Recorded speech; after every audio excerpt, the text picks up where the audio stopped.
Good morning, guys. Zero dark 30. I guess it's about 4:30 in the morning here, and now I didn't get a whole lot of sleep, but not a big surprise considering I took a 6-hour nap yesterday. You know, so but which is good because I got stuff to do today, and so already been out playing with the dogs. Nothing like a border collie that wants to play ball at 4 o'clock in the morning. But so Mrs. P and I are already up and getting the day going, getting ready. Coffee is always first on board. So I wanted to talk about something yesterday that's been brought up in the comments on some of my videos, and then Patera did a video last night or I guess her live stream that was before my live stream last night. I watched it afterwards, kind of touched on it. And enough is enough. How much is enough? It's funny. Somebody asked me in the comments yesterday or day before, I don't remember which one it was, days run together, especially when you sleep in the afternoon, how many jars of food, how many mason jars full of food I have. And I made the comment, there's probably around 300 or something like that we've got. And, you think about it and go, oh my God, that's a lot. No, it's not. The goal for a prepper should always be at least a year's worth of food put away. Now, obviously, it's not something you go to right away. You've got to do the 1 month, the 3 month, the 6 month. And you eventually get there. It takes time, okay? Because you never know what's going to happen next year.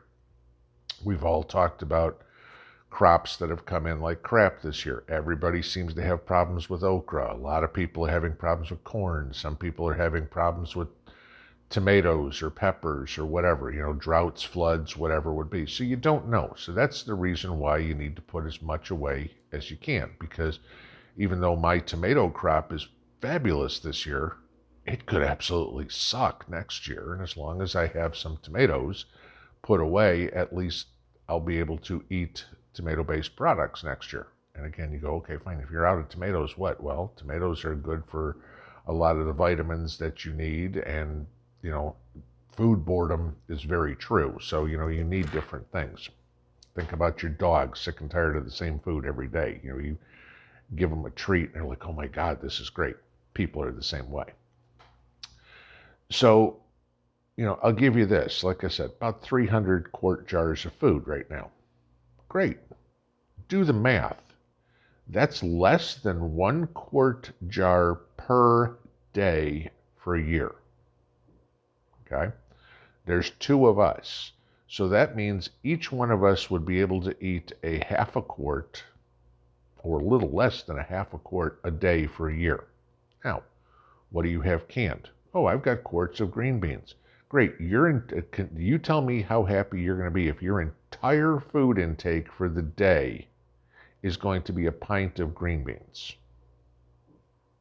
That's it. All right. Now, you guys know I made the stuffed peppers, making chili, making borscht, whatever it is. I kind of do both in canning. I'm an ingredient canner, plus I'm a meal canner. All right, so both of them. I mean, I've got canned potatoes. That's all that's there, in potatoes. And then I've got cans of chili or whatever would be. There's, dump a meal and you go. So you start thinking about it. Now, of course, other things I have in preps, spaghetti noodles, macaroni, stuff like that. So I'll take my chili, boil up a cup of macaroni, and I can make chili mac. And all right, now I've got at least a decent meal for the day. But 300 jars is a pint of food a day for about 10 months. You need a lot more. Now, what Patera was talking about yesterday, and I agree with her because I've seen some of these channels talk about it, about how great it is to container garden. And I'm absolutely there, okay? There are certain things that absolutely I do in containers. My horseradish is in containers. Why? Because horseradish is an aggressive spreader and I don't want it taking over my garden. My watermelon is in a container. Why? Because watermelon will spread all over the place, and I don't want to give up that kind of space in my garden. I mean, the squash are bad enough taking over a garden. I really don't need a watermelon to do the same thing too. Watermelon is not exactly what you'd call a high density storable food. Okay, it's more of a fun thing to have, maybe, a dessert. I've got, 5-gallon bucket with those little personal sized watermelons in it. So container gardening is certainly a good thing, but it can't be the only thing unless you got a ton of containers. Now, let's use potatoes, for example. Potatoes are a good high density food. I planted 2 8x24 plots of potatoes this year. Okay, so you figure, what's that, 16 by 24? You're talking about a good size, what would be a good size garden. I mean, that's the size of one of the 3 of my smaller gardens. That would have been entirely potatoes. My yield was 144 pounds of potatoes, combined between reds and whites. Am I complaining? No, that's a good amount of potatoes. But again, let's do the math. 144 pounds of potatoes, divide by 2, because there's 2 of us, that's 72 pounds of potatoes per person per year. There's 52 weeks, so you're talking about roughly a pound and a half of potatoes a week for each one of us. Okay, how much is in a potato? About 2, that's maybe 2, maybe 3 medium-sized potatoes a week. Make a beef stew, make a soup, make some hash browns with your eggs in the morning or whatever. Your potatoes are gone, all right? Every time somebody says, oh, I've got enough, I laugh, because the average person in normal times, and this is as normal as we're getting, guys, going forward, okay? But let's go back a few years, normal times. The average person eats 1,999 pounds of food a day, or a year, 2,000 pounds of food. How much do you have put away? Now, granted, you're gonna get some as the year goes along, okay? You've got chickens, you're gonna be getting your eggs, that's fine, Maybe you're gonna go out and forage for some food, but you're not gonna be foraging for a whole lot in January. There ain't a whole lot growing, unless you are in way southern Texas, way southern Florida. Chances are you're not going to get much foraging. So you've got to have those food for those times. Plus, like I said earlier, what if the crop doesn't come in? What are you going to do? Then think about your losses. Okay, this is the other part that nobody ever talks about. You're going to have 10 to 20% loss in your food.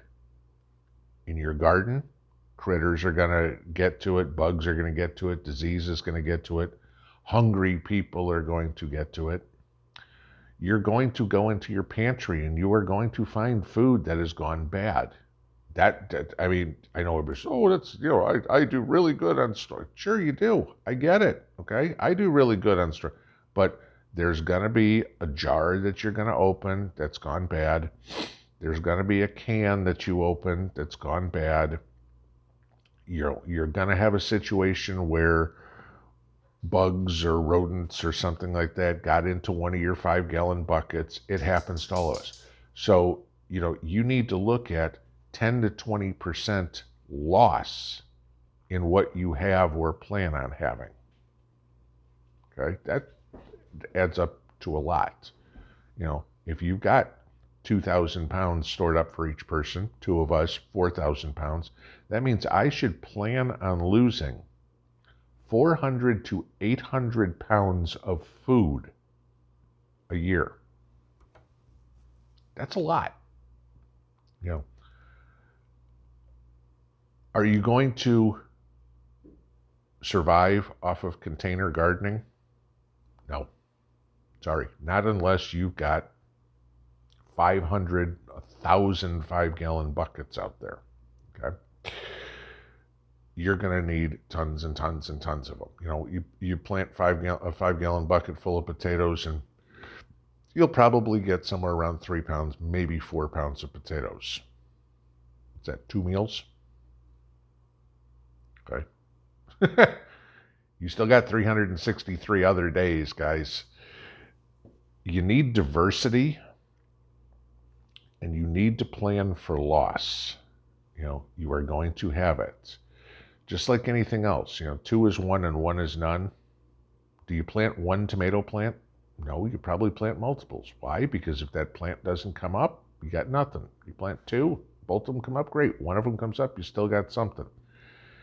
Anything that you're doing, especially when it comes to food, you need to have redundancy built in.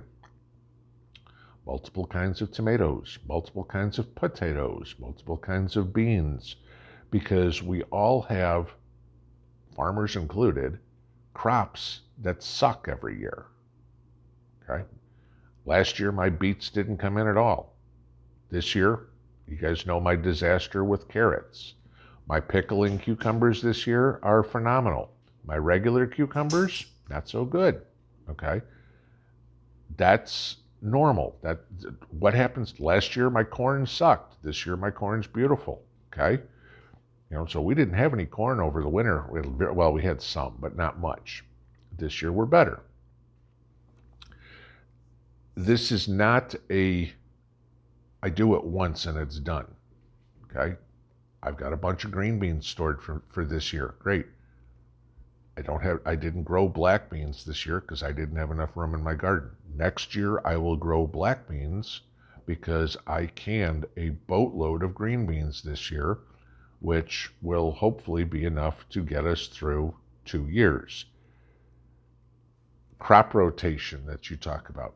I mean, think about you buying your meats in the food in the store, okay, or wherever you get them, okay. You know, like me getting a half a cow.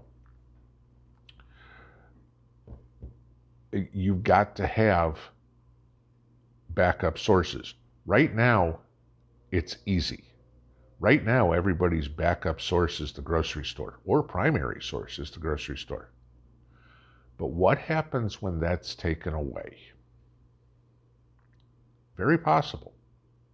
This fall, you know, you have the crop failures, everything we've talked about, where the wheat harvest sucks. The corn harvest is going to suck this year. Okay? Do you have flour put back so you can make your own bread? Because there will certainly still be bread in the store. But are you willing to pay $7 or $8 for a loaf of bread? You know, it's funny hearing people all the time that say things like, I've told you I have a neighbor that said this too, is, oh, why do you have a vegetable garden? You can just go to the store and buy it. True, I could, okay?